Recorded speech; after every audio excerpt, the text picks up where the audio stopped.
치아를 지키려고 했던 성실함이 오히려 치아를 뿌리째 뽑아버리고 있습니다. 60세가 넘으셨나요? 그렇다면 식후 양치질을 당장 멈추세요. 여러분 혹시 밥 먹고 나서 입안이 찝찝하다고 바로 화장실로 달려가 칫솔을 드십니까? 제가 오늘 의사로서 양심을 걸고 말씀드립니다. 제발 그 칫솔 내려놓으십시오. 지금 여러분은 치아를 닦고 있는 게 아니라 귀한 도자기를 철수세미로 벅벅 긁어내고 있는 것과 똑같습니다. 얼마 전 제 진료실을 찾아오신 74세 박철수 어르신 이야기를 안 할 수가 없네요. 이분은 정말 대단한 분이셨습니다. 군인 출신이셨는데 평생을 규칙적으로 살아오셨죠. 하루 3번, 식사하고 3분 안에 3분 동안 닦는다는 그 유명한 333 법칙을 50년 넘게 하루도 빼먹지 않고 지키신 분입니다. 충치 하나 없는 게 이분의 자랑이었습니다.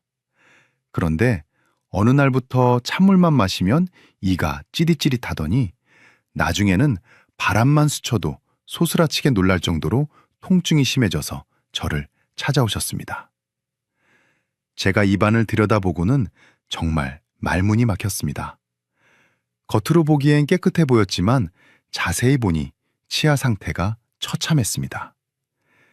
치아와 잇몸이 만나는 경계 부분이 마치 나무꾼이 도끼로 찍어낸 것처럼 깊게 패여 있었습니다. 치아 뿌리는 앙상하게 드러나 있었고 보호막인 범낭질은 다 닳아 없어져서 신경이 거의 노출되기 직전이었습니다. 제가 조심스럽게 말씀드렸습니다. 어르신, 죄송하지만 이 치아는 세균이 갉아먹은 게 아닙니다.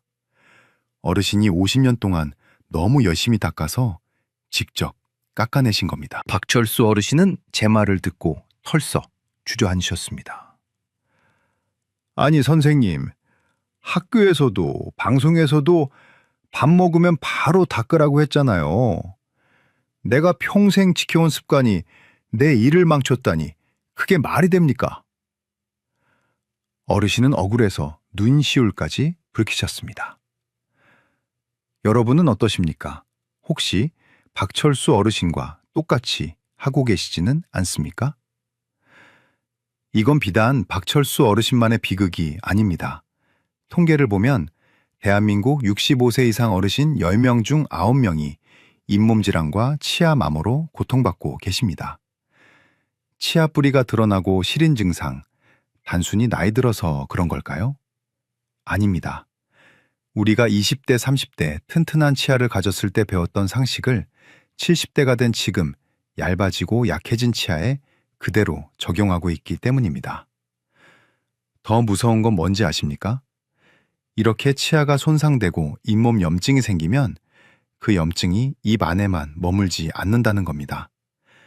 혈관을 타고 심장으로 가면 심근경색을 일으키고 뇌로 올라가면 치매를 유발합니다.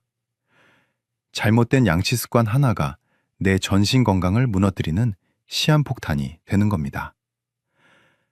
도대체 왜 식사 직후 양치가 위험한 걸까요? 우리가 굳게 믿어왔던 상식은 왜 70대 어르신들에게 독이 되는 걸까요? 그리고 치약 광고에서 말하는 하얀 치아의 비밀, 그 속에 숨겨진 치명적인 위험은 무엇일까요? 오늘 저는 여러분이 가진 양치에 대한 고정관념을 완전히 깨드리겠습니다. 오늘 영상을 끝까지 보신다면 여러분은 남은 인생 동안 내 치아로 갈비 뜯고 김치 씹는 즐거움을 지키실 수 있습니다. 병원비 수천만 원을 아끼는 건 덤입니다. 오늘 이야기가 기대되신다면 좋아요 버튼 한번 눌러주시고 댓글에 기대 2글자만 남겨주세요. 여러분의 작은 관심이 대한민국 어르신들의 치아를 살리는 큰 힘이 됩니다. 그럼 지금부터 병원에서는 절대 친절하게 알려주지 않는 진짜 치아 생존 수칙 시작하겠습니다. 자, 이제 마음을 단단히 먹으십시오. 지금부터 제가 드리는 말씀은 여러분이 지난 수십 년간 철석같이 믿어왔던 상식을 송두리째 뒤집는 이야기일 겁니다. 혹시 지금 메모하실 수 있다면 종이와 펜을 꺼내십시오. 아니면 휴대폰으로 화면을 찍어두셔도 좋습니다. 지금부터 말씀드릴 두 가지는 돈 한 푼 안 들이고 여러분의 치아 수명을 10년 이상 늘려줄 수 있는 가장 강력한 생존 수칙입니다. 박철수 어르신도 이 설명을 들으시고 무릎을 탁 치셨습니다. 내가 왜 진작 몰랐을까 하며 탄식하셨죠. 첫 번째 생존 수칙입니다. 식사 후 1시간 동안은 칫솔 근처에도 가지 마십시오. 제가 이렇게 말씀드리면 깜짝 놀라십니다. 아니 선생님, 음식 찌꺼기를 빨리 닦아내야지 1시간이나 두면 썩지 않습니까? 네, 썩지 않습니다. 우리 입속 세균이 음식물을 분해해서 충치를 만드는 데는 생각보다 꽤 긴 시간이 걸립니다. 하지만 식사 직후 여러분의 치아가 녹아내리는 건 순식간입니다. 이유를 설명해 드리겠습니다. 우리가 한국인으로서 매일 먹는 김치찌개, 된장찌개, 그리고 후식으로 드시는 귤, 사과, 커피. 이 음식들의 공통점이 무엇인지 아십니까? 바로 산성이라는 겁니다. 산성 음식이 입안에 들어오면 치아 표면을 감싸고 있는 단단한 갑옷인 범낭질이 일시적으로 흐물흐물해집니다. 이해하기 쉽게 비유를 들어보겠습니다. 여러분 목욕탕 가서 뜨거운 물에 30분 동안 몸을 불렸다고 상상해 보십시오. 그때 피부가 어떻게 됩니까? 퉁퉁 불어서 손가락으로 살짝만 밀어도 때가 국수 가닥처럼 밀려 나오죠. 식사 직후 여러분의 치아 상태가 딱 목욕탕에서 부른 피부와 같습니다. 이때 칫솔질을 하는 건 불어 터진 피부를 이태리 타월로 벅벅 미는 것과 똑같습니다. 피부가 벗겨지고 피가 나겠죠. 치아도 마찬가지입니다.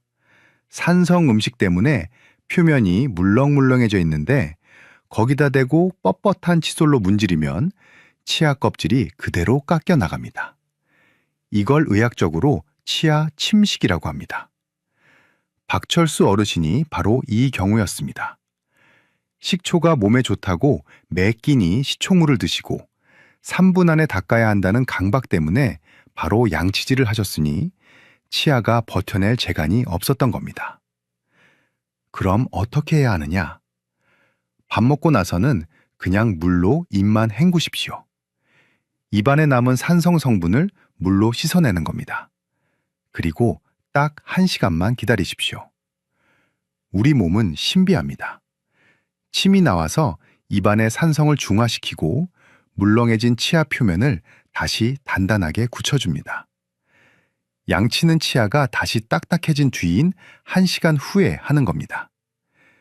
이것만 지키셔도 치아 마모의 90%는 막을 수 있습니다. 두 번째 생존 수칙입니다. 욕실에 있는 미백 치약 그리고 알갱이 있는 치약을 지금 당장 쓰레기통에 버리십시오.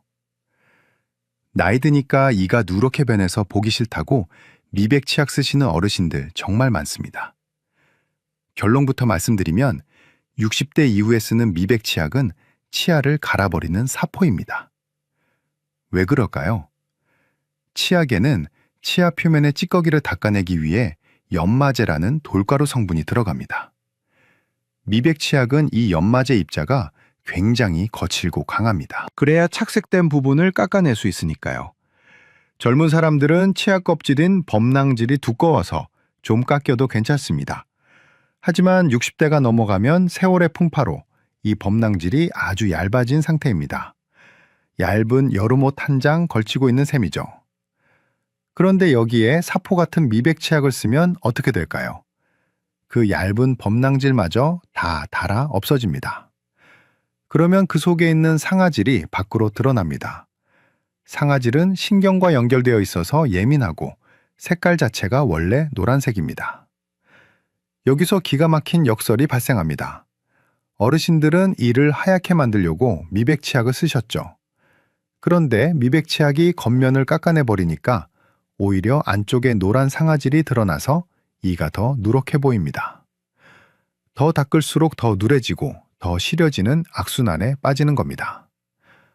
박철수 어르신도 하얀 이를 원하셨지만 결국 얻은 건 누런 치아 뿌리와 시린 통증뿐이었습니다. 그러니 제발 약국이나 마트에 가셔서 치약을 고르실 때 미백, 화이트닝, 강력 세정 이런 문구에 현혹되지 마십시오. 대신 시린 이 전용 치약이나 잇몸 케어 치약처럼 연마제가 적게 들어간 부드러운 치약을 고르셔야 합니다. 성분표를 보시고 탄산칼슘이나 이산화규소 같은 연마제 성분이 앞쪽에 적혀 있다면 피하시는 게 좋습니다.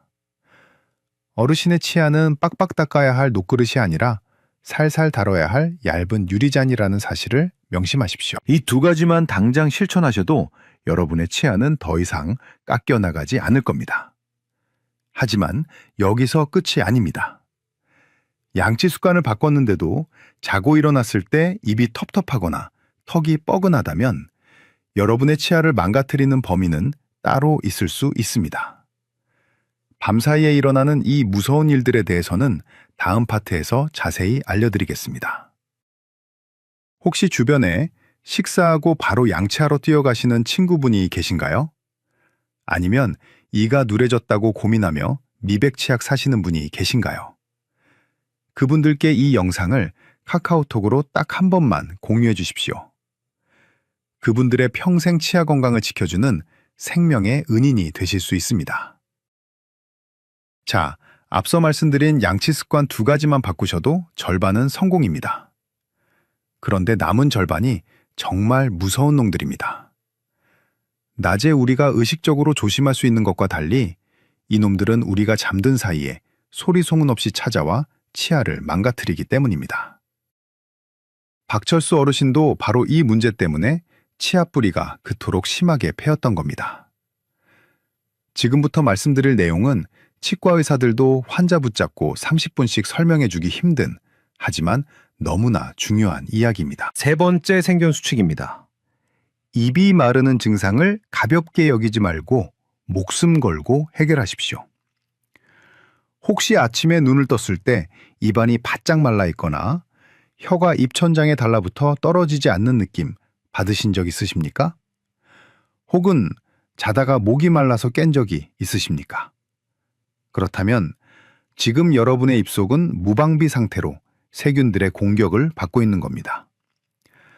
침은 단순한 물이 아닙니다. 우리 치아를 지키는 최고의 천연 보호제입니다.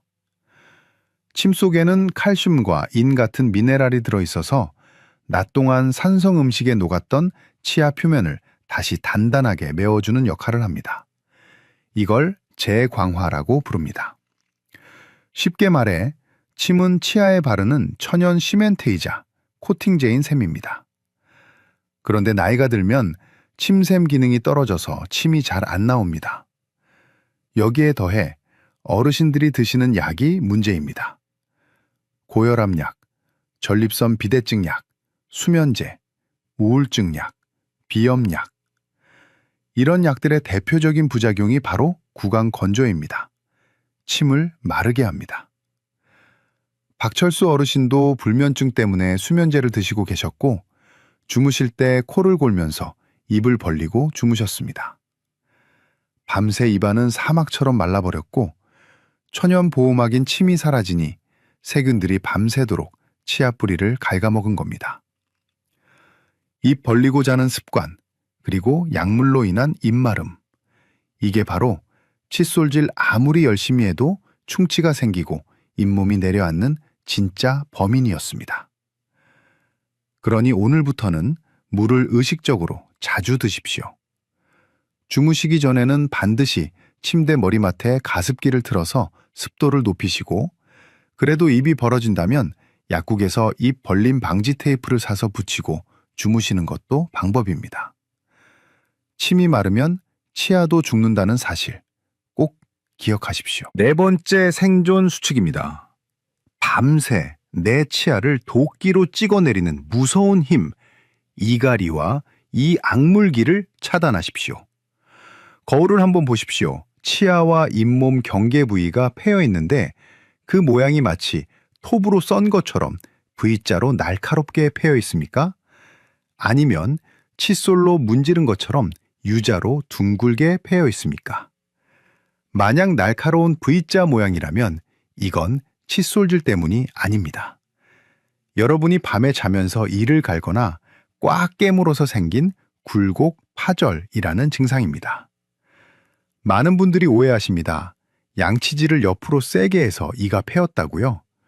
물론 그런 경우도 있습니다. 하지만 더 치명적인 건 위에서 아래로 가해지는 엄청난 압력입니다. 우리가 식사할 때 씹는 힘은 50kg에서 60kg 정도입니다. 그런데 밤에 무의식 중에 이를 갈거나 악물 때 가해지는 힘은 무려 100kg이 넘습니다. 생각해 보십시오.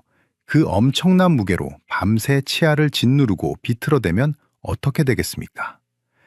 치아 목 부분이 그 압력을 견디다 못해 툭 하고 터져나가는 겁니다. 마치 마른 장작을 세로로 누르면 중간이 쩍 하고 갈라져 나가는 것과 똑같습니다. 이걸 굴곡파절이라고 합니다. 이건 아무리 부드러운 칫솔을 써도 소용없습니다. 원인은 물리적인 힘이니까요.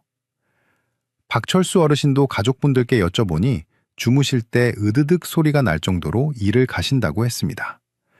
본인은 전혀 모르고 계셨죠. 만약 아침에 일어났을 때 턱이 뻐근하거나 치아 목 부분이 날카롭게 패여 있다면 치과에 가셔서 내 치아를 보호하는 마우스가드, 즉 스플린 장치를 맞추셔야 합니다. 밤에 잘 때만 끼고 주무셔도 치아에 가해지는 충격을 흡수해서 뼈와 치아가 부서지는 걸 막을 수 있습니다. 자, 여기까지 들으시니 머리가 좀 복잡하시죠? 식후 1시간 기다리기, 미백 치약 버리기, 입마름 해결하기, 이갈이 확인하기. 다 중요한 건 알겠는데 이걸 도대체 하루 일과 중에 어떻게 실천해야 할지 막막하실 수 있습니다. 걱정하지 마십시오. 제가 다음 파트에서 박철수 어르신께 짜드린 기적의 하루 루틴표를 그대로 공개해드리겠습니다. 아침에 눈 뜨면서부터 잠들 때까지 이 순서대로만 따라하시면 됩니다. 아주 쉽고 명쾌하게 정리해드리겠습니다. 오늘 내용이 유익하셨다면 구독 버튼과 알림 설정 버튼을 꾹 눌러주세요. 여러분의 구독 클릭 한 번이 제가 더 알찬 건강 정보를 만드는데 정말 큰 힘이 됩니다. 자, 이제부터는 실전입니다. 머리로 하는 것과 몸으로 하는 것은 천지차이입니다. 앞서 말씀드린 내용들이 너무 많아서 도대체 뭐부터 해야 할지 헷갈리신다면 지금부터 제가 말씀드리는 박철수 어르신의 하루 루틴을 그대로 따라하시면 됩니다. 박철수 어르신은 이 시간표대로 6개월을 사셨고 지금은 시린 이 고통에서 완전히 해방되셨습니다. 아주 간단하고 명쾌한 3단계 법칙입니다. 첫 번째 아침 루틴은 물 마시기와 기다림입니다. 아침에 눈을 뜨자마자 화장실로 가는 게 아니라 부엌으로 가십시오. 그리고 미지근한 물 1컵을 천천히 마십니다. 밤새 말라버린 입안을 적셔주고 잠자고 있던 침샘을 깨우는 겁니다. 그리고 아침 식사를 맛있게 드십시오. 다 드신 후에는 칫솔을 찾지 마시고 물을 입에 머금으십시오. 30초 정도 우물우물 강하게 가글을 하고 뱉어냅니다. 이걸 2-3번 반복해서 입안의 음식물 찌꺼기와 산성 성분을 씻어냅니다. 그리고 딱 1시간 동안 다른 일을 하십시오. 신문을 보셔도 좋고 TV를 보셔도 좋습니다. 양치는 정확히 1시간 뒤에 부드러운 칫솔로 살살 하시면 됩니다. 두 번째 점심 루틴은 타협입니다. 점심 드시고 나서 1시간 기다렸다가 닦을 여유가 없는 분들 많으실 겁니다. 외출 중이거나 친구분들과 모임이 있을 수도 있죠. 그럴 때는 과감하게 양치질을 생략하십시오. 놀라셨습니까? 식사 직후에 급하게 하는 양치질보다 차라리 안 하는 게 치아 마모를 막는 데는 더 낫습니다. 대신 물로 입을 아주 꼼꼼하게 헹구십시오. 그리고 자일리톨 껌을 하나 씹으십시오. 자일리톨은 충치균을 억제하고 침이 나오게 도와줍니다. 점심때는 이 정도로만 관리하셔도 충분합니다. 세 번째 저녁 루틴은 집중 공략입니다. 하루 중 가장 중요한 양치 시간은 바로 잠들기 전입니다. 이때만큼은 시간을 들여 공들여 닦으셔야 합니다. 저녁 식사 후 1시간이 지났다면 욕실로 들어가십시오. 미백 기능이 없는 일반 치약이나 시린이 전용 치약을 콩알만큼 짭니다. 힘을 완전히 빼고 칫솔모가 치아와 잇몸 사이에 살짝 들어가게 된 다음 제자리에서 진동을 주듯 닦습니다. 옆으로 벅벅 문지르는 게 아니라 털어내듯이 닦는 겁니다. 그리고 여기서 중요한 팁 하나 드립니다. 치과에 가시면 불소 농도가 높은 전문가용 치약을 처방받을 수 있습니다. 일반 치약보다 불소가 5배 정도 많이 들어있는데 이게 치아를 단단하게 만드는데 특효약입니다. 특히 치아 뿌리가 드러나서 시린 분들은 자기 전에 이 불소 치약을 쓰시면 밤새 치아 표면이 코팅되는 효과를 볼 수 있습니다. 마지막으로 가습기 켜는 것 잊지 마십시오. 이렇게 루틴을 알려드리면 꼭 물어보시는 질문들이 있습니다. 어르신들이 가장 궁금해하시는 질문 3가지만 딱 골라서 시원하게 답변해드리겠습니다. 질문 1. 선생님, 그래도 음식 찌꺼기를 1시간이나 놔두면 찝찝한데 정말 괜찮은가요? 네, 정말 괜찮습니다. 많은 분들이 식사하고 바로 안 닦으면 입안에서 음식물이 썩는다고 생각하시는데 음식물이 부패해서 충치를 일으키는 산을 만들려면 최소 24시간 이상이 걸립니다. 1시간 정도 늦게 닦는다고 해서 충치가 갑자기 생기지 않습니다. 오히려 그 1시간 동안 기다려서 치아 표면이 다시 단단해진 후에 닦는 것이 득이 훨씬 큽니다.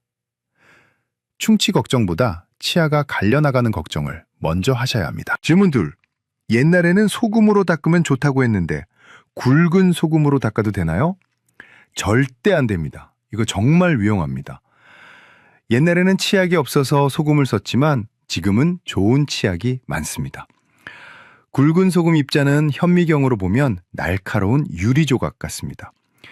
이걸로 잇몸을 문지르면 잇몸에 상처가 나고 그 틈으로 세균이 들어갑니다. 게다가 소금의 거친 입자가 치아 표면을 갈아버립니다. 소금물로 헹구는 건 염증 완화에 도움이 되지만 소금 알갱이로 직접 문지르는 건 내 잇몸을 난도질하는 것과 같습니다. 제발 멈추십시오. 질문 3.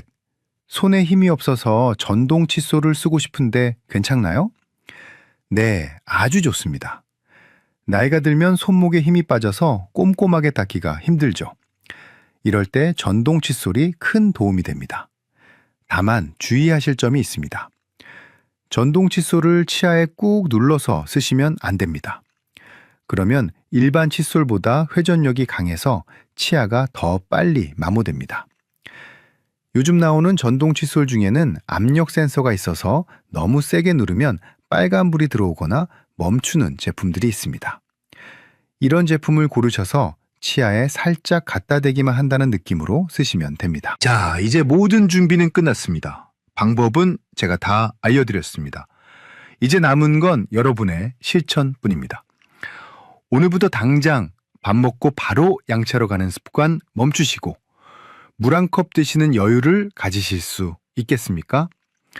오늘 영상 보시고 나도 박철수 어르신처럼 치아 건강 되찾겠다 다짐하셨다면 댓글에 실천이라고 2글자만 남겨주십시오. 아니면 시작이라고 남겨주셔도 좋고 숫자 1만 써주셔도 좋습니다. 여러분의 그 작은 다짐이 작심삼일로 끝나지 않도록 제가 댓글로 응원해드리겠습니다. 댓글창에서 서로 격려하면서 건강한 습관 만들어가면 좋겠습니다. 그럼 저는 마지막으로 이 모든 내용을 한 번에 정리해드리고 희망찬 이야기로 마무리하겠습니다. 자, 이제 우리 박철수 어르신 이야기의 결말을 말씀드릴 차례입니다. 제가 알려드린 1시간의 법칙과 부드러운 양치 습관을 시작하시고 정확히 6개월 뒤 어르신이 다시 제 진료실 문을 두드리셨습니다. 들어오시는 표정부터가 달랐습니다. 처음 오셨을 때는 미간을 찌푸리고 근심이 가득하셨는데 이번에는 얼굴에 화색이 돌고 웃음기가 가득하셨습니다. 자리에 앉자마자 어르신이 신이 나서 말씀하셨습니다. 선생님, 저 이제 냉면 국물도 벌컥벌컥 마십니다. 예전에는 찬물 한 모금만 마셔도 머리까지 찌릿했는데 이제는 아무렇지도 않아요. 친구들이랑 삼겹살 먹으러 가서도 눈치 안 보고 상추쌈 크게 싸서 먹습니다. 사는 게 다시 즐거워졌습니다. 검사 결과는 더 놀라웠습니다. 깊게 패여있던 치아 목 부분의 마모가 멈췄고 잇몸의 붓기도 완전히 가라앉았습니다. 물론 이미 없어진 치아가 다시 자라난 건 아니지만 고농도 불소 치약과 올바른 관리 덕분에 드러난 상아질이 다시 단단해져서 통증이 사라진 겁니다. 더 이상의 파괴를 막고 현재 치아를 건강하게 지켜낸 것이죠. 어르신은 제 손을 꼭 잡으며 말씀하셨습니다. 선생님, 평생 부지런해야만 잘 사는 줄 알았는데 건강을 위해서는 가끔은 게으른 게 약이 되기도 하네요. 그 말씀을 듣는데 제 가슴이 뭉클했습니다. 여러분, 늦었다고 생각하지 마십시오. 이미 치아가 많이 닳았어도 잇몸이 좀 내려앉았어도 괜찮습니다. 우리 몸은 회복하려는 힘이 있습니다. 지금부터라도 나쁜 습관을 멈추고 올바른 휴식을 주면 치아는 더 이상 망가지지 않고 여러분 곁을 든든하게 지켜줄 겁니다. 오늘 긴 시간 동안 말씀드린 내용을 딱 3줄로 요약해 드리겠습니다. 이것만은 꼭 기억하십시오. 첫째, 식사 후 바로 칫솔 들지 마십시오. 물로 헹구고 1시간 기다리는 여유가 내 치아를 살립니다. 둘째, 하얀이 욕심내서 거친 치약 쓰지 마십시오. 나이 든 치아에는 부드러운 치약과 칫솔이 최고의 보약입니다. 셋째, 입안이 마르는 것을 방치하지 마십시오. 물과 습도 조절로 입속 가뭄을 막아야 치아도 잇몸도 살아납니다. 치아 건강은 단순히 밥을 잘 먹는 문제를 넘어섭니다. 씹는 즐거움이 사라지면 뇌 기능이 떨어지고 전신 건강이 무너집니다. 반대로 80세, 90세까지 내 치아로 맛있는 음식을 씹고 뜯고 맛볼 수 있다면 그것만큼 큰 노후의 축복은 없을 겁니다. 여러분이 그 축복을 누리실 수 있도록 제가 오늘 말씀드린 진실들이 작은 등불이 되었으면 좋겠습니다. 저는 앞으로도 병원에서는 바빠서 미처 해주지 못하는 이야기하지만 여러분이 건강하게 살기 위해 반드시 알아야 하는 진짜 의학 정보들을 가지고 찾아오겠습니다. 오늘 영상이 여러분의 치아 건강에 조금이라도 도움이 되셨다면 구독 버튼과 좋아요 버튼을 꼭 눌러주십시오. 그리고 주변에 아직도 밥 먹자마자 양치하러 뛰어가시는 친구분이 계시다면 이 영상을 꼭 공유해 주십시오. 여러분의 공유 한 번이 누군가의 소중한 치아를 살릴 수 있습니다. 여러분 모두 건치하시고 매일매일 맛있는 식사하시며 활짝 웃으시길 바랍니다. 지금까지 여러분의 주치의였습니다. 감사합니다. 남들이 좋다고 해서 무턱대고 마신 물 한 잔 때문에 콩팥이 비명을 지르고 있다면 믿으시겠습니까? 붓기가 빠지기는커녕 시한폭탄처럼 혈압을 터뜨릴 수도 있습니다. 요즘 유튜브에서 소금물이 유행하면서 아침마다 짭짤한 물로 하루를 시작하는 분들이 꽤 많습니다. 뱃살도 빠지고 세포 청소가 된다는 말에 솔깃하신 거죠. 하지만 오늘 제가 드릴 말씀은 조금 충격적일 수 있습니다. 여러분이 건강해지려고 마신 그 물이 오히려 독이 될 수도 있다는 사실입니다. 얼마 전 저를 찾아오신 70세 김영숙 님도 딱 그러셨습니다. 평소 건강관리에 철저하신 분인데 뱃살이 고민이라 소금물을 드시기 시작했답니다.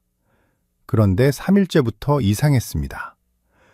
아침에 눈두덩이가 퉁퉁 붓고 잘 맞던 반지가 들어가지 않았습니다. 그래도 이게 독소가 빠지는 과정이려니 하고 꾹 참으셨대요. 결국 일주일 만에 머리가 깨질 듯 아파서 병원에 오셨는데 혈압이 평소 120에서 160까지 치솟아 있었습니다. 여러분, 우리는 이미 소금을 충분히 먹고 있습니다. 김치, 국, 찌개까지 즐기는 한국인은 세계보건기구 권장량보다 1.6배나 더 많은 소금을 섭취합니다. 특히 50대 이상은 혈관이 노화되어 고혈압 위험이 높은데 여기에 고농도 소금물까지 들이부으면 불난집에 기름을 붓는 격입니다. 이건 단순한 부족 문제가 아닙니다. 소금물 한 잔이 우리 몸을 어떻게 망가뜨리는지, 그리고 아침에 진짜 마셔야 할 기적의 물은 무엇인지 오늘 명쾌하게 알려드리겠습니다. 김영숙님처럼 뒤늦게 후회하지 마시고 오늘 저와 함께 올바른 습관을 챙겨가시길 바랍니다. 오늘 영상이 기대되신다면 좋아요 버튼 한번 꾹 눌러주시고 댓글에 시작이라고 남겨주세요. 자, 그럼 바로 알아보겠습니다. 여러분, 지금 당장 그 소금물 컵을 내려놓으셔야 합니다. 세포가 딱딱해져서 살이 안 빠진다는 말은 의학적으로 근거가 전혀 없는 거짓말입니다. 여러분이 뱃살이 안 빠지는 진짜 이유는 세포가 굳어서가 아니라 인슐린이라는 초인종이 고장났기 때문입니다. 세포문을 열어주는 인슐린 기능이 떨어진 건데 소금물을 마신다고 이 고장난 초인종이 고쳐질까요? 절대 아닙니다. 오히려 기계에 녹물이 스며들 듯 대사 시스템만 더 망가질 뿐입니다. 김영숙 님이 소금물을 드시고 설사를 한 것도 독소가 빠진 게 아닙니다. 우리 몸이 살려달라고 비명을 지른 겁니다. 짠 소금물이 들어오면 우리 장은 농도를 낮추려고 몸속 수분을 장으로 억저리로 끌어당깁니다. 이게 바로 삼투압 현상입니다. 결국 장내 유익균이라는 꽃밥만 다 휩쓸려 내려가고 장 건강만 해치게 됩니다. 더 무서운 건 소금의 물귀신 같은 성질입니다. 소금은 물을 움켜쥐고 절대 놓지 않습니다. 혈관 속 소금이 주변 물을 빨아들이면 혈액량이 늘어나고 혈관은 터질 듯 빵빵해집니다. 이게 바로 김영숙님의 혈압이 폭발하고 온몸이 부은 이유입니다. 심장은 과부하가 걸리고 콩팥은 소금을 걸러내느라 지쳐 쓰러지기 일보 직전이었던 겁니다. 특히 아침 시간은 뇌졸중 위험이 가장 높은 때입니다. 이때 혈압을 높이는 소금물은 뇌혈관의 시한폭탄 스위치를 누르는 것과 같습니다. 게다가 짠물은 위 점막을 사포처럼 긁어 위암 위험을 높이고 뼛속 칼슘까지 빼앗아 갑니다. 이제 소금물이 왜 위험한지 확실히 아셨을 겁니다. 그렇다면 도대체 무엇을 마셔야 뱃살도 빼고 혈관도 지킬 수 있을까요? 돈 한 푼 안 들이고 내 몸을 살리는 진짜 명약을 다음 파트에서 바로 공개하겠습니다. 이 내용이 새로우셨다면 주변 소중한 분들에게 이 영상을 꼭 공유해 주세요. 잘못된 상식으로부터 가족의 건강을 지키는 가장 쉬운 방법입니다. 자, 그렇다면 원장님, 도대체 아침에 일어나서 뭘 마셔야 합니까? 소금물도 안 된다고 하고 찬물도 안 좋다고 하니 답답해 하시는 분들 많으실 겁니다. 정답은 아주 가까운 곳에 있습니다. 돈도 거의 안 들고 부작용도 없는 최고의 보약은 바로 미지근한 맹물입니다. 너무 싱거워서 실망하셨나요? 하지만 이 평범한 물 한 잔이 우리 몸에 들어갔을 때 일으키는 변화는 결코 평범하지 않습니다. 우리가 잠을 자는 동안 우리 몸은 쉬고 있는 것 같지만 사실은 끊임없이 일을 합니다. 숨을 쉬고 땀을 흘리면서 무려 500ml 우유 2팩 분량의 수분이 몸 밖으로 빠져나갑니다. 그래서 아침에 눈을 떴을 때 우리 몸은 바짝 마른 논바닥처럼 수분이 고갈된 상태고 혈액은 끈적끈적하게 농축되어 있습니다. 이때 소금물을 마시는 건 목마른 사람에게 바닷물을 주는 것과 같습니다.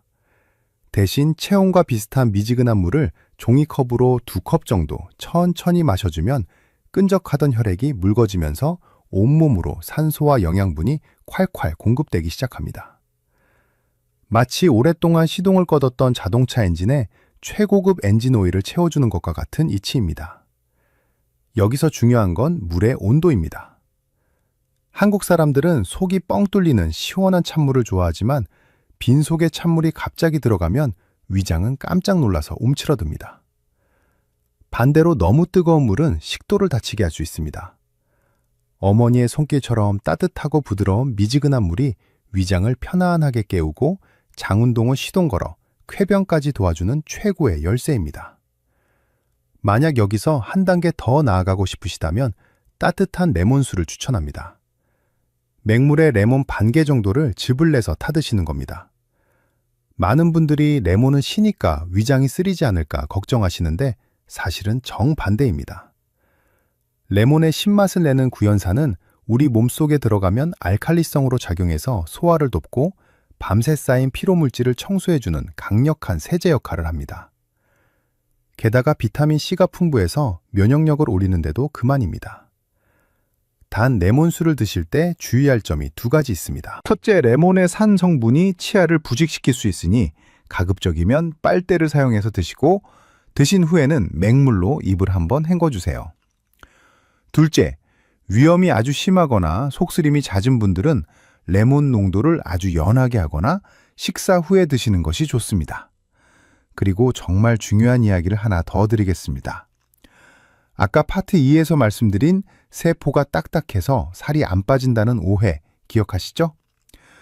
소금물로는 세포를 부드럽게 만들 수 없지만 진짜로 세포막을 유들유들하고 건강하게 만드는 방법은 따로 있습니다.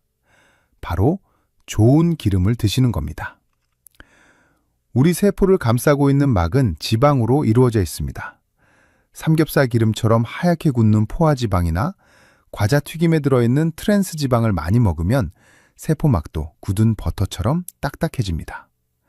하지만 들기름이나 등푸른 생선에 풍부한 오메가3 지방산을 드시면 세포막이 갓 짜낸 참기름처럼 찰랑찰랑하고 유연해집니다.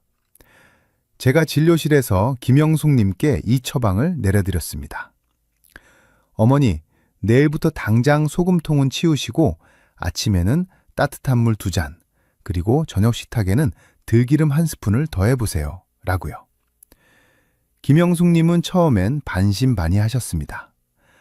아니, 그렇게 쉬운 걸로 정말 좋아지겠냐고 되물으셨죠. 특히 들기름에 대해서 꼭 알려드려야 할 살림 꿀팁이 있습니다. 우리 어머님들, 고소함 맛낸다고 들기름을 센 불에 달달 볶아서 요리하시는데 그러면 안 됩니다. 들기름의 오메가3 성분은 열에 아주 약해서 볶거나 튀기면 몸에 나쁜 발암물질로 변해버릴 수 있습니다. 들기름은 반드시 생으로 나물을 무치거나 샐러드에 뿌려 드셔야 합니다. 보관도 중요합니다. 들기름은 산패가 빨라서 공기 중에 두면 금방 상합니다. 뚜껑을 꼭 닫아서 반드시 냉장고 안쪽에 보관하셔야 하고 개봉했다면 1달 안에 다 드시는 게 좋습니다. 만약 들기름에서 쩐내가 난다면 아까워하지 마시고 과감하게 버리셔야 합니다. 그건 이미 독이 된 기름이니까요. 그리고 일주일에 2-3번은 고등어나 삼치, 꽁치 같은 등푸른 생선을 드세요. 이때도 튀기는 것보다는 찜이나 조림으로 드시는 게 오메가3을 온전하게 섭취하는 방법입니다. 견과류인 호두 한 줌도 아주 훌륭한 오메가3 공급원입니다. 이것이야말로 굳어버린 세포의 문을 활짝 열어주는 진짜 열쇠입니다. 복잡하게 생각하실 것 없습니다. 아침에는 씻어내는 물로 시작하고 식사 때는 채워주는 좋은 기름을 드시는 것, 이 2가지만 기억하시면 됩니다. 이것이 바로 의학적으로 증명된 가장 확실한 해독이자 혈관 건강법입니다. 이제 무엇을 해야 할지 명확해지셨죠? 그런데 막상 실천하려고 하면 아침에 물은 언제 마셔야 하는지, 밥 먹고 바로 마셔도 되는지 사소한 궁금증들이 생기실 겁니다. 다음 파트에서는 여러분이 내일 아침부터 바로 따라하실 수 있는 구체적인 시간표와 헷갈리는 궁금증들을 아주 속 시원하게 정리해드리겠습니다. 오늘 알려드린 이 명쾌한 해결책이 도움이 되셨다면 지금 바로 주변 지인분들에게 이 영상을 공유해 주세요. 좋은 건 나눌수록 건강도 배가 됩니다. 자, 이제 이론은 충분히 아셨을 테니 당장 내일 아침부터 실천할 수 있는 구체적인 행동 요령을 짜드리겠습니다. 병원에서 약 처방전 받듯이 오늘 제가 드리는 생활 처방전을 딱 머릿속에 입력해 두세요. 아침 30분 루틴을 분 단위로 쪼개드리겠습니다. 먼저 기상 직후 5분은 이불 속에서 꼼지락꼼지락 스트레칭을 하세요. 갑자기 벌떡 일어나면 혈압이 훅 떨어질 수 있으니 팔다리를 쭉쭉 펴면서 근육을 깨우는 겁니다. 그리고 화장실을 다녀오신 직후 바로 부엌으로 가셔서 미지근한 물 한 잔을 따르십시오. 이때 물은 벌컥벌컥 들이키는 게 아닙니다. 우리가 차를 마시듯이 한 모금 머금고 입안에서 굴리면서 천천히 넘기셔야 합니다. 그래야 자고 있던 위장이 놀라지 않고 부드럽게 깨어납니다. 이렇게 물을 마시고 20분 정도는 집안일을 하시거나 뉴스를 보시면서 기다리세요. 물이 위장을 씻어내고 장을 한 바퀴 돌아서 소화액이 나올 준비를 마칠 시간이 필요하거든요. 식사는 그 이후에 하시는 게 가장 좋습니다. 그리고 하루 종일 물은 숙제하듯이 한 번에 몰아서 드시지 말고 목마르기 전에 조금씩 자주 드시는 게 요령입니다. 내 몸에 물이 충분한지 어떻게 하냐고요? 화장실 가셨을 때 소변 색깔을 보시면 됩니다. 맑은 노란색이거나 거의 투명하다면 아주 잘하고 계신 겁니다. 그런데 진료를 보다 보면 꼭 이런 질문을 하시는 분들이 계십니다. 원장님, 저는 물만 마시면 속이 울렁거려서 못 먹겠어요. 혹은 비싼 죽염은 괜찮지 않나요? 여러분이 평소에 궁금해하셨던 알쏭달쏭한 질문들, 제가 지금 바로 딱 정리해드리겠습니다. 첫 번째 질문입니다. 아침에 일어나자마자 배가 너무 고픈데 이게 진짜 배고픔인가요? 가짜 배고픔인가요? 아주 중요한 질문입니다. 우리 뇌에는 시상하부라는 곳이 있는데 여기가 가끔 착각을 일으킵니다. 목마른 신호와 배고픈 신호를 헷갈려 하는 거죠. 특히 아침에 일어났을 때는 밤새 수분이 부족해진 상태라 뇌가 목마르다고 소리치는 건데 우리는 이걸 배고프다고 착각해서 밥이나 빵을 찾게 됩니다. 구별법은 간단합니다. 물 한 잔을 천천히 드시고 딱 20분만 기다려보세요. 그래도 배가 고프면 진짜 식사가 필요한 것이고 배고픈 느낌이 싹 사라졌다면 그건 갈증이었습니다. 이 가짜 배고픔만 잘 다스려도 뱃살 관리가 저절로 됩니다. 두 번째 질문입니다. 원장님, 저는 공복에 잰 혈당이 왜 이렇게 높나요? 세포가 딱딱해서 당을 못 받아들이는 거 아닌가요? 이거 걱정하시는 분들 정말 많으신데 안심하셔도 됩니다. 이건 새벽 현상이라는 아주 자연스러운 생리작용입니다. 우리 몸은 아침에 잠에서 깨어나 활동을 시작하려면 에너지가 필요하겠죠? 그래서 뇌가 코르티솔이라는 호르몬을 내보내서 간에 저장해둔 포도당을 혈액으로 뿜어내라고 명령합니다. 일종의 아침 기상 나팔 같은 겁니다. 그래서 아침 공복 혈당이 일시적으로 높게 나올 수 있습니다. 이게 세포가 딱딱해서 생기는 병적인 문제가 아니라는 뜻입니다. 물론 당뇨약을 드시는 분이라면 주치의와 상담이 필요하겠지만 소금물을 마셔서 해결할 문제는 절대 아닙니다. 세 번째 질문입니다. 아침에 일어나면 온몸이 천근만근이고 유독 짠 국물이 당기는데 이럴 땐 소금물 마셔도 되지 않나요? 만약 이런 증상이 계속된다면 부신 피로를 의심해 봐야 합니다. 부신은 스트레스를 견디게 해주는 호르몬 공장인데 너무 무리하거나 스트레스를 오래 받으면 이 공장이 지쳐서 문을 닫기 직전이 됩니다. 그러면 아침에 일어날 힘이 없고 몸은 에너지를 끌어올리려고 자극적인 짠맛을 찾게 됩니다. 이때 몸이 원한다고 짠 소금물을 드시면 탈진한 말에 채찍질을 하는 꼴이 됩니다. 이때 필요한 건 소금이 아니라 충분한 휴식과 마그네슘이나 비타민 B군 같은 영양소입니다. 네 번째 질문입니다. 그럼 비싼 죽염이나 9번 구운 소금 같은 건 약이니까 괜찮지 않나요? 정말 많이 하시는 질문인데요. 죄송하지만 냉정하게 말씀드리면 소금은 그냥 소금일 뿐입니다. 아무리 비싸고 좋은 죽염이라도 주성분은 결국 염화 나트륨입니다. 미네랄이 조금 더 들어있을 수는 있지만 그걸 섭취하겠다고 과도한 나트륨을 먹는 건 득보다 실이 훨씬 큽니다. 비싼 설탕이건 싼 설탕이건 당뇨 환자에게 안 좋은 건 매한가지인 것과 똑같은 이치입니다. 비싼 소금이라고 방심하고 펑펑 드시면 내 몸 망치는 건 똑같습니다. 다섯 번째 질문입니다. 맹물은 비려서 못 먹겠는데 보리차나 결농자차는 괜찮나요? 아주 좋은 대안입니다. 보리차, 현미차, 옥수수차처럼 곡물로 우려낸 차는 물 대신 드셔도 좋습니다. 미네랄도 풍부하고 구수한 맛 때문에 물 마시기도 훨씬 수월하죠. 하지만 녹차, 홍차, 둥글레차, 커피는 안 됩니다. 이런 차들에는 카페인이 들어있어서 이뇨작용을 하기 때문에 마신 만큼 물을 몸 밖으로 빼내버립니다. 내가 지금 마시는 게 곡물차인지 카페인 차인지 꼭 확인하고 드세요. 마지막 6번째 질문입니다. 물을 너무 많이 마시면 콩팥이 망가진다는데 사실인가요? 콩팥 기능이 정상인 분들은 하루 2리터 정도 드셔도 전혀 문제 없습니다. 오히려 물을 충분히 드셔야 콩팥에 결석이 생기는 걸 막을 수 있습니다. 다만 병원에서 만성 콩팥병 진단을 받으셨거나 투석을 하시는 분들은 수분 배출 능력이 떨어져 있으니 반드시 주치의 선생님이 정해주신 양만큼만 드셔야 합니다. 자, 이제 궁금증이 좀 풀리셨나요?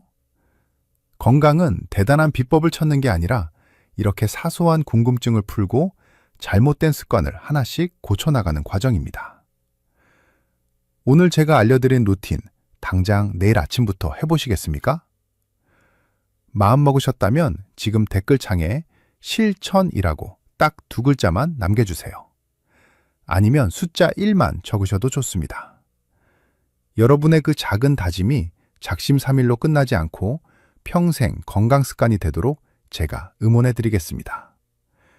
댓글창에서 서로 격려해 주시면 효과가 100배는 더 좋아집니다. 긴 시간 동안 제 이야기를 경청해 주셔서 감사합니다. 오늘 들려드린 내용이 조금 많았을 수도 있는데요. 다 잊으셔도 좋지만 딱 3가지 핵심만큼은 꼭 머릿속에 저장해 가시길 바랍니다. 이것만 기억하셔도 여러분의 10년 후 건강이 달라질 수 있습니다. 첫째, 소금물이 뱃살을 빼주거나 세포를 부드럽게 만든다는 말은 의학적 근거가 없는 낭설입니다. 오히려 과도한 나트륨이 혈관을 조이고 콩팥을 망가뜨리는 지름길이 될 수 있다는 사실을 절대 잊지 마십시오. 특히 뇌졸중 위험이 높은 아침 시간에는 더욱 조심하셔야 합니다. 둘째, 아침 공복에 마시는 최고의 보약은 비싼 영양제가 아니라 미지근한 맹물 한 잔입니다. 밤새 메말라버린 우리 몸에 생명수를 공급하고 잠든 위장을 깨우는 가장 안전하고 확실한 방법입니다. 맹물이 힘들다면 보리차나 현미차도 아주 훌륭한 대안입니다. 셋째, 진짜 세포 건강을 원하신다면 소금 대신 좋은 기름을 드셔야 합니다. 딱딱하게 굳은 세포막을 유연하게 만드는 건 들기름이나 등푸른 생선에 풍부한 오메가3이지 소금물이 아닙니다. 단 들기름은 볶지 말고 생으로 냉장 보관해서 드셔야 한다는 점 꼭 기억해 주세요. 식탁이 반찬만 조금 바꿔도 우리 몸은 놀랍게 변합니다. 아까 처음에 말씀드린 김영숙님 기억하시죠? 소금물을 드시고 혈압이 160까지 치솟아 응급하게 저를 찾아오셨던 그분 말입니다. 제가 오늘 여러분께 알려드린 것과 똑같은 처방을 해드렸습니다. 어머니, 제발 소금물 끊으시고 내일부터는 아침에 그냥 따뜻한 물만 드세요. 그리고 저녁에 들기름 1스푼 꼭 챙겨 드시고요. 김영숙님은 제 간곡한 당부를 듣고 그날로 바로 소금물을 끊으셨습니다. 그리고 정확히 2주 뒤에 다시 진료실을 찾아오셨는데 문을 열고 들어오시는 표정부터가 딴 사람처럼 환해지셨더라고요. 혈압을 재보니 160이었던 수치과 거짓말처럼 125에 80으로 완벽한 정상 범위로 돌아와 있었습니다. 어디 그뿐인 줄 아십니까? 퉁퉁 부어서 들어가지도 않던 운동화가 이제는 헐렁해져서 끈을 다시 묶어야 한다고 웃으시더군요. 꽉 끼어서 손가락을 조이던 반지도 쑥 빠졌습니다. 김영숙 님이 제 손을 꼭 잡고 이렇게 말씀하셨습니다. 원장님, 제가 귀가 얇아서 엄한 걸 먹고 몸을 망칠 뻔했습니다. 건강은 요령 피우는 게 아니라 기본을 지키는 거라는 걸 이제야 깨달았습니다. 김영숙님의 말씀이 정답입니다. 진료실에서 환자분들을 뵙다 보면 병을 고치고 싶은 간절한 마음에 검증되지 않은 민간요법에 매달리시는 분들을 너무나 많이 봅니다. 유튜브나 방송에서 이게 좋다 저게 좋다 하면 지푸라기라도 잡는 심정으로 따라 하시는데 그 마음을 알기에 의사로서 더 안타깝고 속이 상할 때가 많습니다. 어르신들 너무 자책하지 마세요. 건강해지고 싶어서 가족들한테 짐되기 싫어서 열심히 노력하신 거잖아요. 그 마음 자체가 잘못된 건 절대 아닙니다. 다만 방법이 조금 틀렸을 뿐입니다. 이제부터라도 올바른 방법을 아셨으니 다시 시작하시면 됩니다. 우리 몸은 생각보다 회복력이 좋아서 지금이라도 나쁜 습관을 멈추고 좋은 습관을 들이면 금방 다시 건강해질 수 있습니다. 건강에는 지름길도 없고 비법도 없습니다. 누구나 다 알지만 실천하지 않는 그 평범한 기본을 매일매일 꾸준히 지켜나가는 것. 그것만이 우리 몸을 배신하지 않는 유일한 길입니다. 여러분은 오늘 저와 함께 그 올바른 길을 확인하셨으니 이제 흔들리지 마시고 묵묵히 걸어가시면 됩니다. 혹시 주변에 아직도 소금물이 만병통치약인 줄 알고 드시는 친구분이나 가족이 계신다면 주저하지 마시고 이 영상을 꼭 공유해 주세요. 여러분의 공유 한 번이 잘못된 정보로 고통받는 누군가의 건강을 지키는 생명의 밧줄이 될 수도 있습니다. 오늘 영상이 여러분의 건강한 삶의 작은 이정표가 되었기를 바랍니다. 내용이 유익하셨다면 구독 버튼과 알림 설정 버튼을 꼭 눌러주세요. 여러분이 보내주시는 응원과 관심이 제가 더 정확하고 유익한 의학 정보를 만드는데 정말 큰 힘이 됩니다. 저는 다음 시간에도 여러분의 몸과 마음을 튼튼하게 지켜줄 알찬 건강 정보로 다시 찾아오겠습니다. 그때까지 아침물 한 잔 잊지 마시고 매일매일 더 건강하세요. 감사합니다. 60세 이상 어르신 중 절반이 겪는 야간 다리쥐. 잘 모르고 그냥 넘기시면 안 됩니다. 평생 다리를 절며 사셔야 할 수도 있습니다. 며칠 전 제 진료실 문을 열고 들어오신 72세 박 어르신 이야기를 먼저 해드려야겠습니다. 이분은 동네에서 알아주는 등산 많이 하셨습니다. 일주일에 3번은 꼭 뒷산을 오르실 정도로 정정하셨던 분인데 진료실에 들어오시는 모습은 마치 며칠 밤을 꼬박 세운 사람처럼 눈밑이 퀭하고 걸음걸이도 힘이 하나도 없으셨습니다. 제가 어디가 편찮으셔서 오셨냐고 여쭤보니 한숨을 푹 쉬시면서 이렇게 말씀하시더군요. 선생님, 저는 이제 밤이 오는 게 무섭습니다. 알고 보니 박 어르신은 지난 2달 동안 거의 매일 밤 다리에 쥐가 나서 잠을 설치고 계셨습니다. 여러분, 이 이야기가 박 어르신만의 이야기일까요? 절대 아닙니다. 지금 이 영상을 보시는 여러분 중에도 고개를 끄덕이시는 분들이 많으실 겁니다. 실제로 통계를 보면 우리나라 60세 이상 어르신들 중에서 절반에 가까운 분들이 밤마다 찾아오는 다리 경련, 즉 야간 다리쥐를 경험하고 계십니다. 2분 중 1분은 이 고통을 겪고 계신다는 이야기입니다. 그런데 정말 심각한 문제는 따로 있습니다. 대부분의 어르신들이 박 어르신처럼 이걸 그저 나이 들면 당연히 생기는 병이나 영양 부족 정도로만 생각하고 방치하신다는 겁니다. 하지만 의사인 제가 볼 때 그중 20% 정도는 당장 치료가 필요한 위험한 혈관 질환의 신호일 수 있습니다. 박 어르신의 다리를 제가 직접 만져보고 검사했을 때 저는 정말 깜짝 놀랐습니다. 이분이 겪고 계신 건 단순한 근육 뭉침이 아니었습니다. 만약 이대로 며칠만 더 방치했다면 박 어르신은 등산은커녕 평생 다리를 절면서 사셔야 했을지도 모릅니다.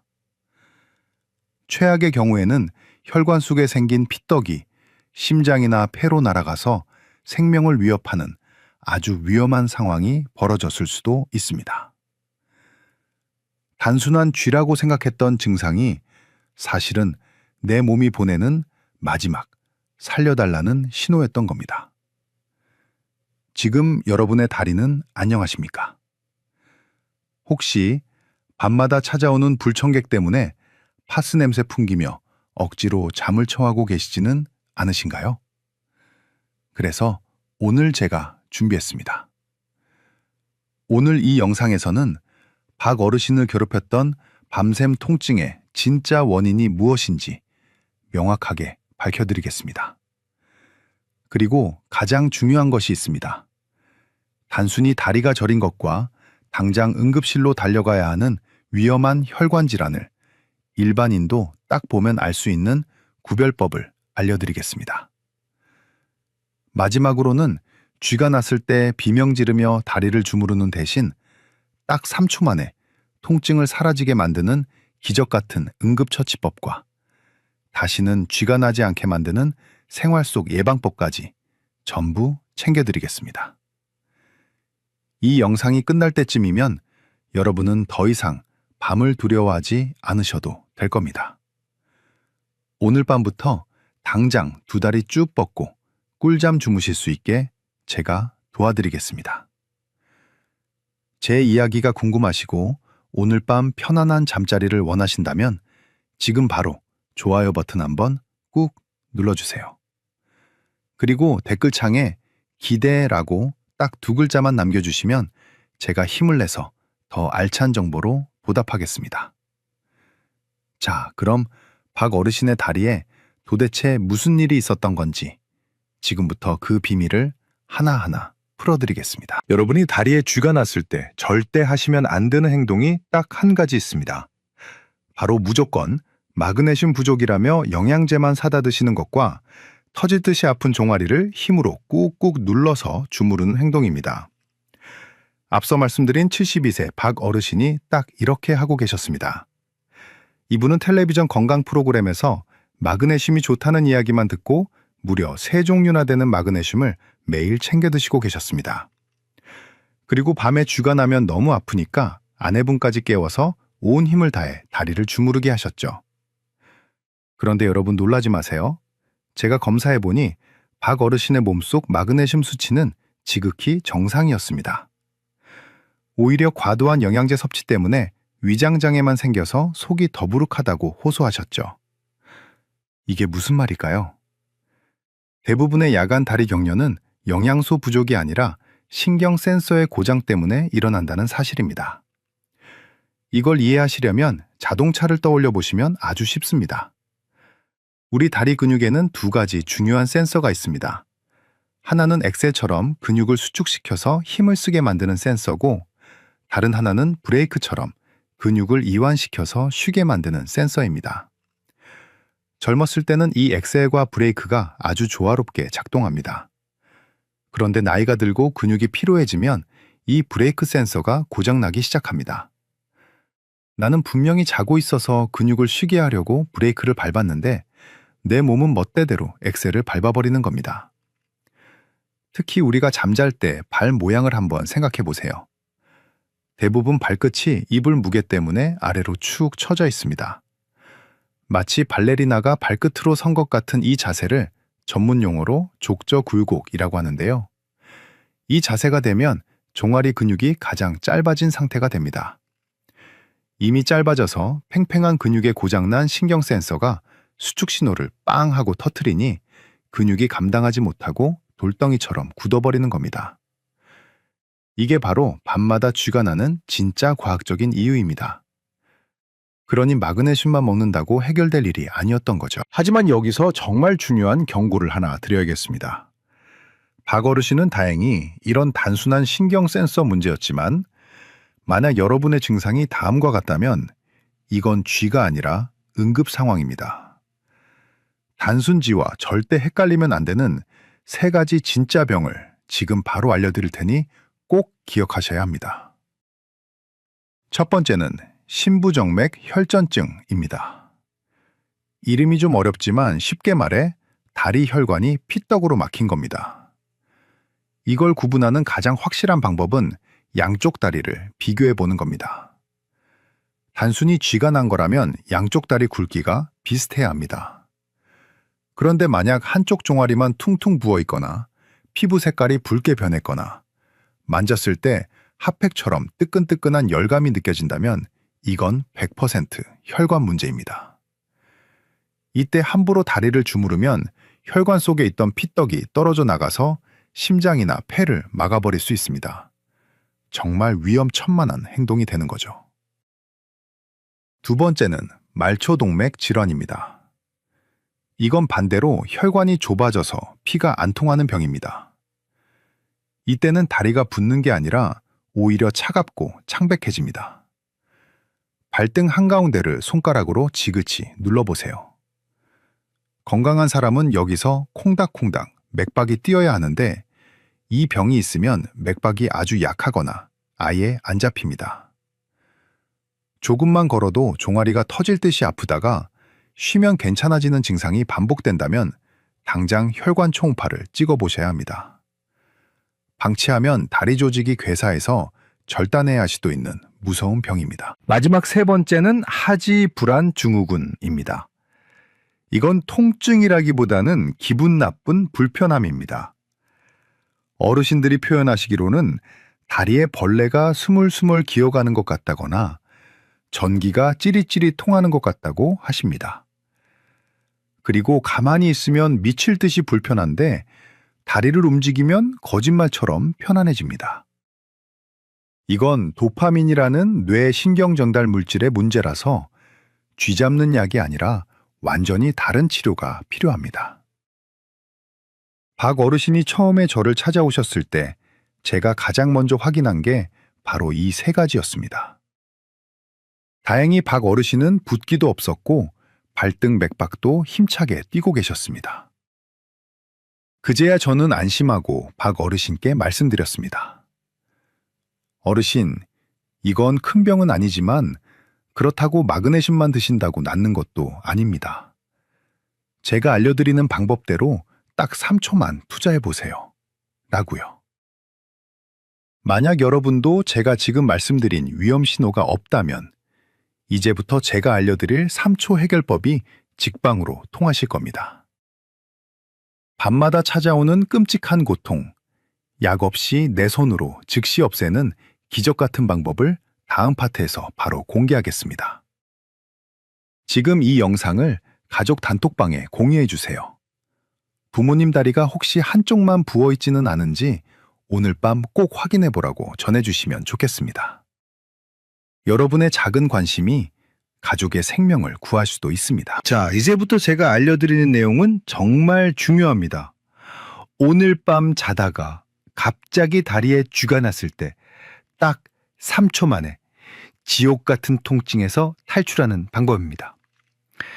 진료실에서 제가 박 어르신께 이 방법을 알려드렸더니 처음에는 에이 선생님 정말 그게 효과가 있어요? 하시며 반신반의하셨습니다. 하지만 그날 밤 직접 해보시고는 다음날 아침에 저한테 전화를 주셨습니다. 선생님 진짜 거짓말처럼 스르르 풀리던데요? 하시면서요. 여러분도 지금부터 눈을 크게 뜨고 집중해 주세요. 가장 먼저 기억하셔야 할 것은 절대 주무르지 말라는 겁니다. 쥐가 났을 때 우리는 본능적으로 아픈 부위를 손으로 움켜쥐고 주무르게 됩니다. 하지만 이미 돌처럼 딱딱하게 굳어버린 근육을 억지로 힘으로 누르면 근육 섬유가 찢어질 수도 있고 오히려 통증이 더 오래 갑니다.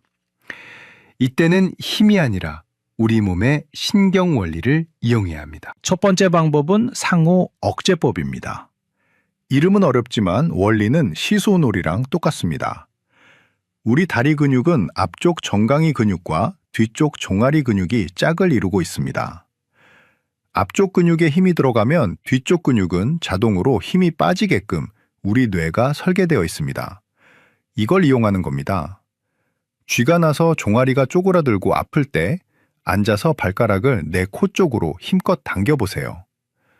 손으로 발가락을 잡고 몸쪽으로 확 젖히시는 겁니다. 이렇게 하면 앞쪽 정강이 근육에 빡 하고 힘이 들어가게 됩니다. 그러면 우리 뇌는 어라? 앞쪽에 힘을 써야 하네? 그럼 뒤쪽 종아리는 힘을 빼야겠다 라고 판단하고 강제로 종아리 근육의 스위치를 꺼버립니다.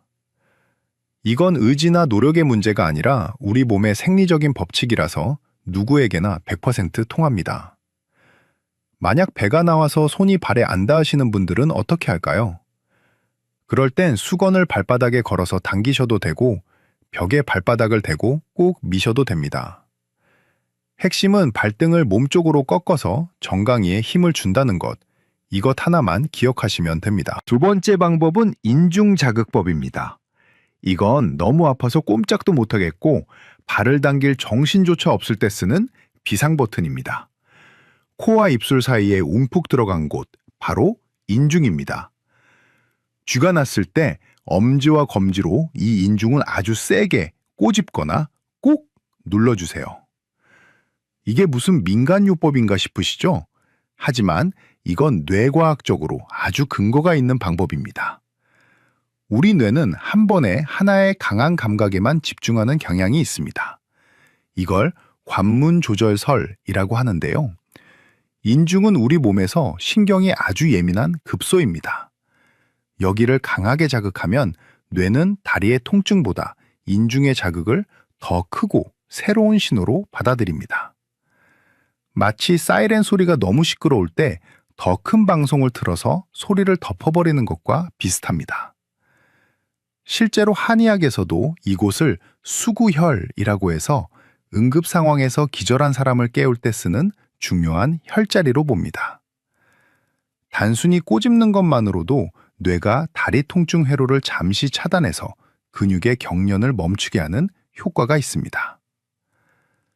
박어르신은 이 두 가지 방법을 배우신 뒤로는 밤에 쥐가 나는 게 더 이상 무섭지 않다고 하셨습니다. 예전에는 쥐가 나면 10분, 20분씩 뒹굴며 고생하셨는데 이제는 쥐가 날 것 같은 느낌이 들면 바로 인중을 한번 꽉 누르시고 발끝을 몸쪽으로 당겨서 3초 만에 상황을 종료시키신답니다. 옆에서 주무시던 할머니를 깨울 일도 없어졌다며 얼마나 좋아하셨는지 모릅니다. 여러분도 오늘 밤 침대 옆에 수건 하나 딱 준비해 두시고 주무세요. 그리고 혹시라도 쥐가 찾아오면 당황하지 마시고 제가 알려드린 대로 발끝을 당기고 인중을 눌러보세요. 내 몸을 내가 조절할 수 있다는 자신감이 생기면 통증은 더 이상 공포의 대상이 아닙니다. 하지만 여러분, 이건 어디까지나 이미 불이 났을 때 끄는 소화기 같은 방법입니다. 애초에 불이 안 나게 하는 게 더 중요하겠죠? 쥐가 아예 안 나게 만드는 예방 루틴을 다음 파트에서 알려드릴 겁니다. 이건 박어르신이 먹던 3가지 마그네슘 약을 다 끊고도 다리를 튼튼하게 만든 비결이기도 합니다. 지금 바로 주변 친구분들에게 이 영상을 공유해 주세요. 쥐 났을 때 주무르지 말고 발끝을 당기라고 딱 한마디만 전해주셔도 그 친구분은 평생 여러분께 고마워하실 겁니다. 급한 불을 끄는 법을 알았으니 이제는 애초에 불이 나지 않게 예방하는 법을 알아야겠죠? 박어르신은 저를 만나고 나서 드시던 마그네슘 영양제 3통을 다 끊으셨습니다. 대신 제가 처방해드린 생활 습관으로 바꾸고 나서부터는 다리에 쥐가 나는 횟수가 한 달에 한 번 있을까 말까 할 정도로 확 줄어드셨습니다. 박어르신이 실천하신 방법은 돈이 드는 것도 아니고 누구나 집에서 따라할 수 있는 아주 쉬운 루틴입니다. 첫 번째 비밀은 바로 식탁 위에 있습니다. 많은 분들이 쥐가 나면 마그네슘부터 찾으시는데 사실 우리 신경을 튼튼하게 만드는 진짜 주인공은 따로 있습니다. 바로 비타민 B군입니다.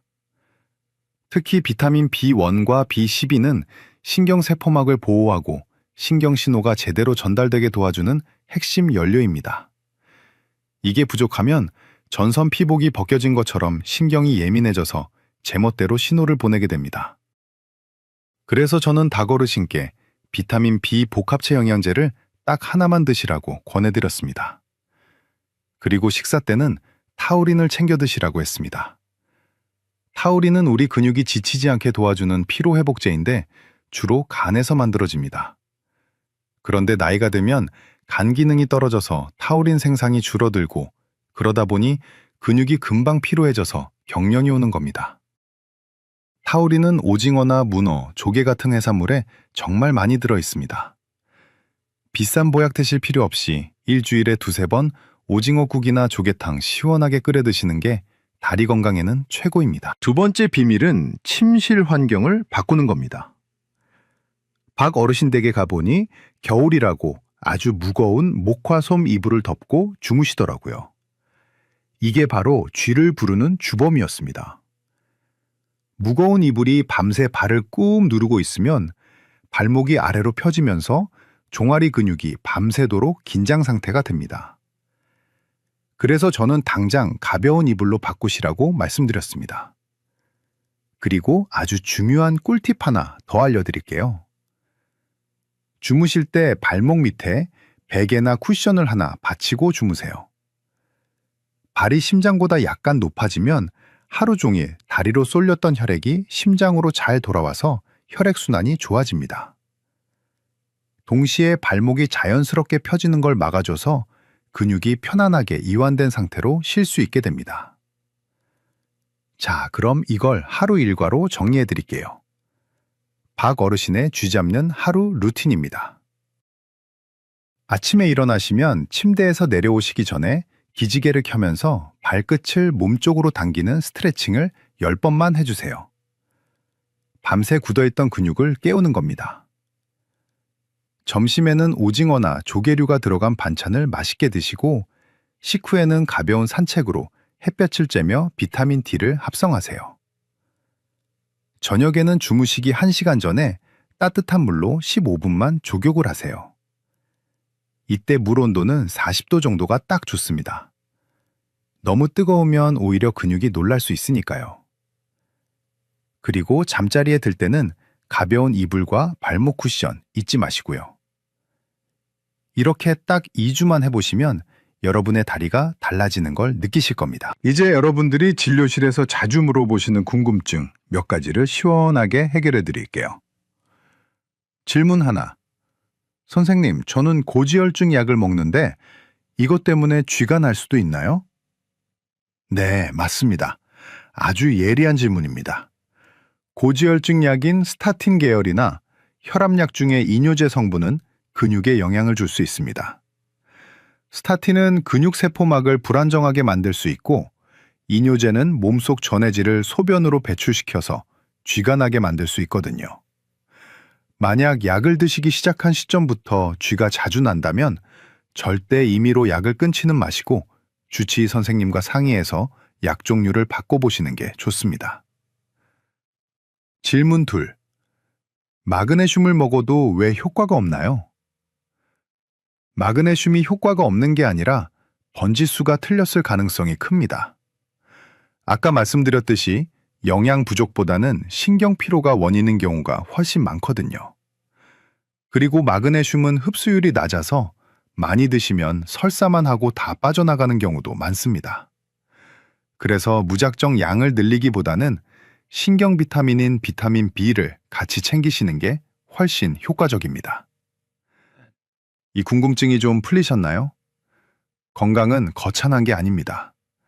오늘 제가 말씀드린 작은 습관들이 모여서 내 몸을 지키는 튼튼한 방패가 되는 겁니다. 박 어르신도 처음에는 반신반의하셨지만 지금은 저한테 그러십니다. 선생님, 진작에 이불 바꾸고 오징어국 먹을 걸 그랬어요. 라고요. 지금 당장 실천하실 준비가 되셨다면 댓글에 숫자 1이라고 남겨주세요. 나도 이제 쥐 없이 꿀잠 자겠다는 여러분의 다짐을 보여주세요. 다른 분들이 남긴 숫자 1을 보면서 아, 나만 노력하는 게 아니구나 하고 서로 힘을 얻으실 수 있을 겁니다. 자, 오늘 정말 많은 이야기를 나눴습니다. 혹시라도 내용이 길어서 깜빡하셨을 분들을 위해 오늘 꼭 기억하셔야 할 핵심 3가지를 딱 정리해 드리겠습니다. 이 3가지만 기억하셔도 여러분의 다리 건강은 확실히 달라질 겁니다. 첫째, 내 다리의 쥐가 단순한 근육 경련인지 아니면 혈관이 보내는 구조 신호인지 반드시 확인하셔야 합니다. 다리가 한쪽만 퉁퉁 붓고 뜨겁거나 반대로 차갑고 맥박이 안 잡힌다면 그건 쥐가 아닙니다. 그럴 땐 지체하지 말고 바로 병원으로 가셔서 혈관 검사를 받으셔야 합니다. 둘째, 밤에 쥐가 났을 때 절대 비명 지르며 주무르지 마세요. 발가락을 내 코 쪽으로 당겨서 정강이에 힘을 주는 상호 억제법, 그리고 인중을 세게 눌러서 뇌를 속이는 인중 자극법, 이 두 가지면 3초 만에 지옥 같은 통증에서 탈출하실 수 있습니다. 셋째, 비싼 마그네슘보다 신경을 지키는 비타민 B와 타우린을 챙기세요. 그리고 오늘 밤부터 당장 무거운 이불은 치우시고 발목 밑에 쿠션을 하나 받쳐주세요. 이 작은 습관이 여러분의 밤을 지켜줄 겁니다. 얼마 전 저는 진료실에서 박 어르신을 다시 뵀습니다. 문을 열고 들어오시는데 처음 뵈었을 때 그 퀭하고 어두웠던 표정은 온데간데 없고 얼굴에 윤기가 흐르시더군요. 저한테 자랑스럽게 스마트폰 사진을 보여주셨는데 다시 동네 뒷산 정상에 올라가서 찍은 사진이었습니다. 어르신이 활짝 웃으며 이렇게 말씀하셨습니다. 선생님 덕분에 이제 밤에 다리 뻗고 잡니다. 우리 집사람도 이제야 살 것 같다고 하네요. 그 말씀을 듣는데 의사로서 이보다 더 큰 보람은 없겠다는 생각이 들었습니다. 밤새 편안하게 자는 것, 아침에 개운하게 일어나는 것, 그 평범한 일상이 사실은 가장 큰 축복입니다. 여러분, 건강은 거창한 결심에서 오는 게 아닙니다.